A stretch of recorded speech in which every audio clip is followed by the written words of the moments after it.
Vivez la course la plus exigeante au monde, envoyageante avec la compagnie aérienne la plus récompensée d'Amérique du Sud, LAN.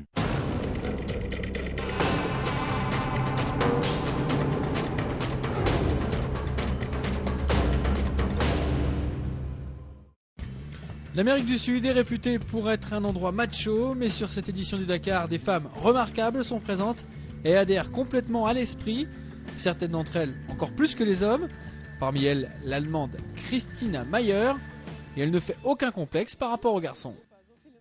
Pour elle, le Dakar, c'est aussi une occasion d'admirer de beaux hommes le soir au bivouac. Cette année, nous avons 5 femmes à moto, Camilla, elle, a son quad, et certaines d'entre elles sont copilotes en voiture, donc on n'est pas si mal représentés.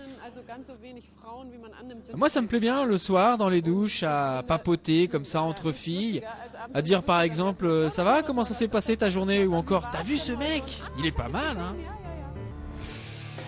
Pour elle comme pour les autres, participer au Dakar représente un gros investissement. Elle a donc dû convaincre certains sponsors et sa famille de la soutenir. Mon père me disait au début que j'étais totalement folle, qu'il ne me soutiendrait pas pour ce projet. Mais maintenant, c'est mon plus grand fan.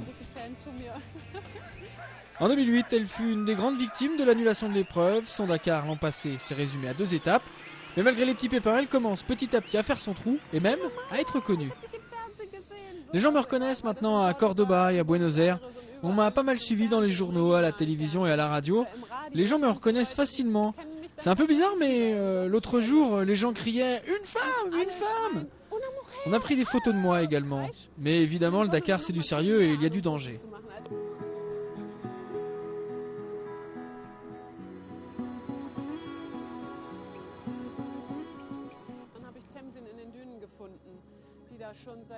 J'ai vu Tamzin, la motarde anglaise, dans les dunes le 2e jour.